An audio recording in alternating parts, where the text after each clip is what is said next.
मैं राहुल जी से कहना चाहता हूं और कांग्रेस से अपील करना चाहता हूं कि पहले 24 का सपना देखना बंद कर दो।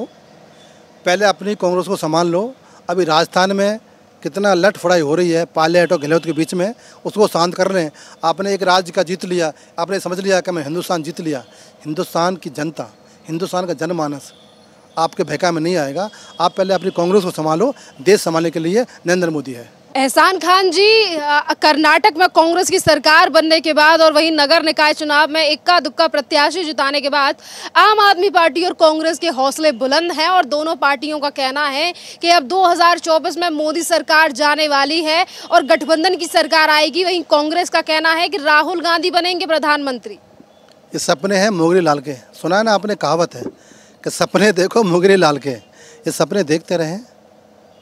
और जिसका नाम नरेंद्र मोदी है वो राष्ट्र का सेवक है, वो जनता का सेवक है।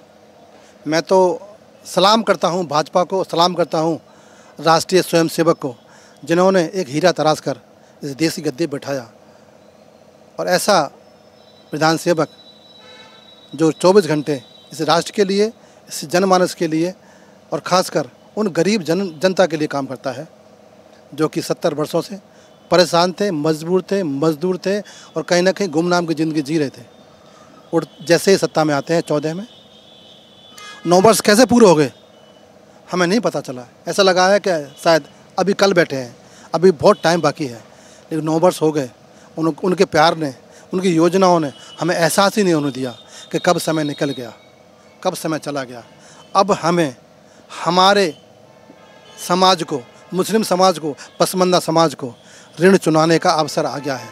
मैं आपके माध्यम से देश के मुस्लिम समाज से आह्वान करता हूं और विनती करता हूं कि हमने बड़े भाई का, प्रधान सेवक का, नरेंद्र मोदी जी का नमक खाया है। घर बैठे राशन दिया है, घर बैठे शौचालय दिया है, घर बैठे बहन बेटियों को पढ़ने का योजनाएं दी हैं, घर बैठे गर्भवती महिलाओं के लिए पैसे दिए हैं, घर बैठे उन बच्ची कन्याओं को जो नवजात शिशु हैं उनके लिए शादी तक एक प्रावधान किया है।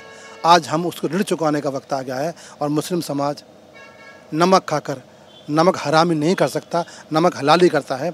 और 24 में देश का पसमानदा समाज, जो देश का मुसलमान है, जिसके पूर्वज इस माटी में दफन हैं, वो उस ऋण को चुकाएगा। और 24 में नरेंद्र मोदी जी अपने ही रिकॉर्ड को तोड़कर अपना तीसरा रिकॉर्ड बनाएंगे और दुनिया में एक ऐसा प्रधानमंत्री रिकॉर्ड बनेगा जो ना कोई बना पाया है ना बन सकेगा।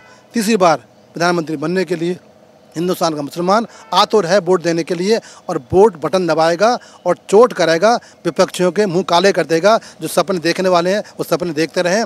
मुसलमान ने अपना मसीहा चुन लिया है, अपना नेता चुन लिया है, अपना बड़ा भाई चुन लिया है, जो सबका साथ, सबका विकास के साथ काम करता है। एहसान जी, अभी आपने कहा है कि इस बार जो है वो मेजोरिटी के साथ पीएम नरेंद्र मोदी वापसी करेंगे, पर इसी के साथ संजय सिंह ने भी आज बयान दिया। वो अयोध्या पहुंचे हैं। जो आम आदमी पार्टी अभी तक राम मंदिर का विरोध कर रही थी, पर आज वो अयोध्या में ही जाकर बयान दे रहे हैं और ये कह रहे हैं कि 2024 में किसी भी पार्टी को मेजोरिटी नहीं मिलेगी। 140 करोड़ जनता वाले देश का जो जनता है वो 2024 में रिजल्ट दे देगी और इस बार विपक्षियों की सरकार आने वाली है, गठबंधन की सरकार आने वाली है, क्योंकि नगर निकाय चुनाव में भी 2 प्रत्याशी जीते हैं आम आदमी पार्टी ने।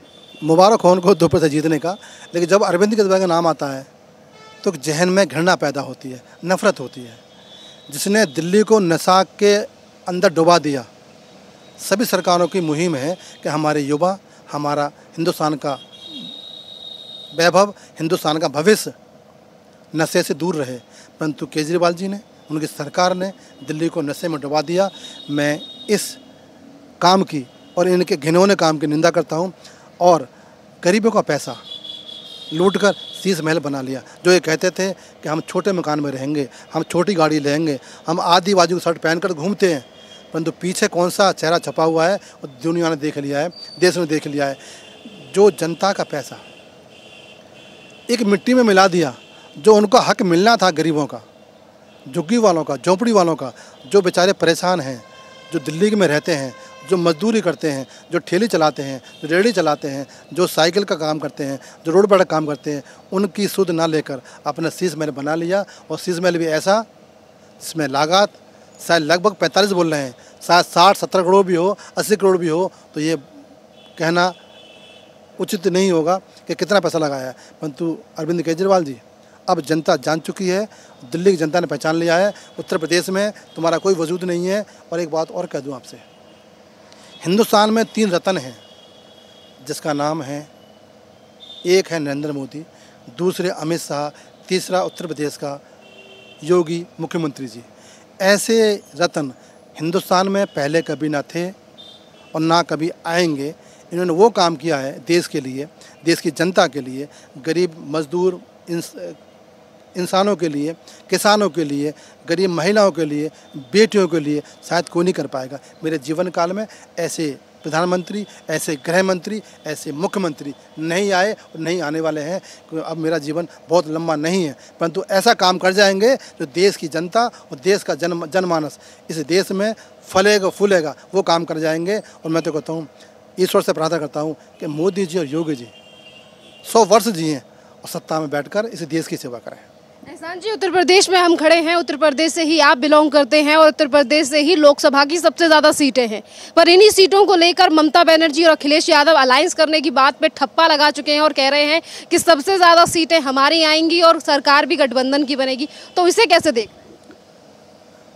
आपने देखा है और देश ने भी देखा है, पहले 2 युवा मिले थे, फिर बुआ मिले थे। मैं तो कहता हूँ सब मिल जाएं, जितनी विपक्षी पार्टी हैं, जितनी लेफ्ट राइट विंग हैं, सब इकट्ठे हो जाएं। अब देश की जनता ने, इन सनातनियों ने, हिंदुओं ने, मुसलमानों ने, सिख ने, ईसाई ने मन बना लिया है कि अब जो देश का उद्धार करने वाला है वो एक ही मसीहा है जिसका नाम नरेंद्र मोदी है, उत्तर प्रदेश में योगी है। और मैं बड़े दावे से कहता हूँ कि उत्तर प्रदेश में, उत्तर प्रदेश का पसमानदा समाज, उत्तर प्रदेश का हिंदू समाज, उत्तर प्रदेश का सिख समाज, उत्तर प्रदेश का ईसाई समाज 80 में से 80 सीट मोदी जी की झोली में डालकर तोहफा गिफ्ट करेगा 24 में गिफ्ट होगा। सर, ममता बनर्जी जो पश्चिम बंगाल में हमेशा ही हिंदुओं के साथ इस तरीके से प्रताड़नाएं करती आती हैं, कभी भी खबर आती है तो हमेशा कहा जाता है कि हिंदू को प्रताड़ित जो है वो पश्चिम बंगाल में किया जा रहा है। तो ममता बनर्जी और अखिलेश यादव के साथ उत्तर प्रदेश में गठबंधन करके चुनाव लड़ रही हैं, तो कितना प्रभाव और कितनी परसेंटेज जो है वो टीएमसी की रहेगी? क्योंकि टीएमसी और समाजवादी पार्टी लगातार बड़े दावे कर रही है। अब इनका कोई वजूद है नहीं, चाहे ममता मिल जाए, चाहे अखिलेश जी आ जाएँ, चाहे बहन जी आ जाएँ, चाहे कांग्रेस आ जाएँ, चाहे ओबीसी आ जाएँ, चाहे और भी कोई पार्टी आ जाए, इनका वजूद बचा नहीं है। अब देश गुमराही में से बाहर आ गया है, उसकी आंखों पे पट्टी खुल दी है। उसने उसको ये रास्ता दिखा दिया है नरेंद्र मोदी जी ने और योगी जी ने, जो सच का रास्ता है, जो सत्य का रास्ता है, जो सनातन का रास्ता है, जो धर्म का रास्ता है, सभी उस पर चलेंगे तो गंगा पार होंगे, नहीं तो इनके साथ बैठेंगे तो नैया डूब जाएगी। जब नैया डूब जाती है तो कितने लोग कहाँ पहुँच जाए कुछ नहीं पता है।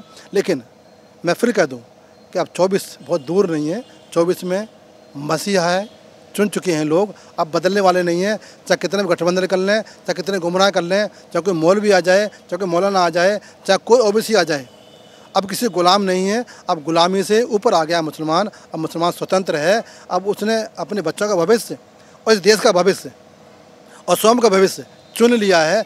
देश का भविष्य भाजपा में है, स्वयं का भविष्य योगी में है, बच्चों का भविष्य पढ़ाई में है, बच्चों का भविष्य उद्योग में है, बच्चों का भविष्य व्यापार में है। ये चुन लिया है उन्होंने, अब बहका में नहीं आएगा। अब चाहे कोई मौलाना आए, चाहे ओबीसी आए, चाहे कोई अंसर रजा आए, चाहे एक और मौलवी है जो कह रहा था कि अब हमें नेता चुनना है, मुसलमान ने नेता चुनना है राष्ट्र का।